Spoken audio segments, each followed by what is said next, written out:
पाहुयात पुढची बातमी। उल्हासनगर महापालिकेच्या आरोग्य सभापती सविता तोरणे रगडे यांनी अखेर आपल्या वाहनावर HSRP नंबर प्लेट बसवली आहे। ज्या महापालिकेच्या आरोग्य सभापती आहेत त्यांनी आता HSRP नंबर प्लेट आपल्या वाहनावर बसवून घेतलेली आहे। यापूर्वी त्या फॅन्सी नंबर प्लेट लावून फिरत होत्या अशी तक्रार होती। त्याच वाहनासोबत रील केल्याची बाब सुद्धा समोर आली होती। या संदर्भातील वृत्त न्यूज 18 मराठीने प्रसिद्ध केला। त्यानंतर नियमभंगाचा मुद्दा चर्चेत आला। बातमीचा दणक्यानंतर अखेर वाहनावर अधिकृत HSRP नंबर प्लेट लावण्यात आली आहे।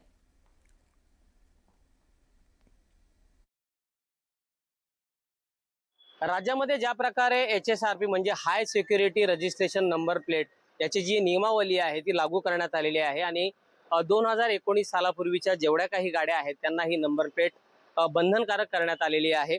मात्र काल आपण एक बातमी दाखवली होती, उल्हासनगर महापालिकेच्या आरोग्य सभापती आहेत त्यांच्या गाडीला चक्क फॅशनेबल म्हणजे फॅन्सी नंबर प्लेट होती। कुठेतरी लोकप्रतिनिधींकडून अशा प्रकारे नियमांची अंमलबजावणी होत नाही, नियमांची पायमल्ली केली जाते। त्याच्यामुळे मग एकीकडे सर्वसामान्य नागरिकांवर वाहतूक विभाग असेल किंवा RTO विभाग असेल त्यांच्याकडून कारवाई केली जाते। या गाड्यांना ब्लॅक काचा असतात त्या देखील आपण पाहू शकतो, मात्र त्यांच्यावर कोणत्याही प्रकारची कारवाई केली जात नाही। अशा प्रकारच्या ब्लॅक फिल्म जर असतील तर त्याच्यावर RTO किंवा वाहतूक विभागाकडून कारवाई केली जाते।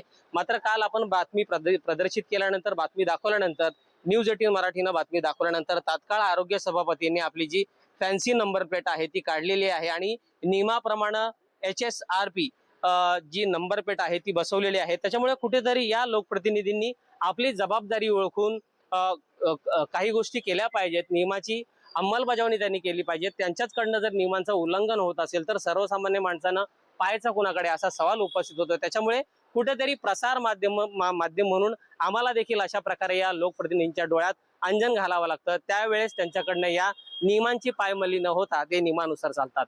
गणेश मंजवानंत, न्यूज 18 मराठी, उल्हासनगर।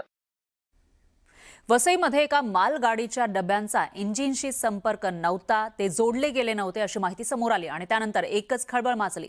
वसईच्या मधुबन परिसरामध्ये मुंबई दिल्ली मालवाहतूक कॉरिडॉरवरील नव्या रेल्वे ट्रॅकवर मालगाडीच्या इंजिनच्या डब्यांशी असलेला जोड तुटला, त्यामुळे काही काळ खळबळ माजली।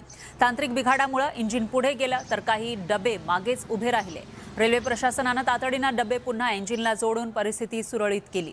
या घटनेमध्ये कोणतीही जीवितहानी झाली नाहीये। बिघाडाचं कारण शोधण्याचं काम सुरू आहे।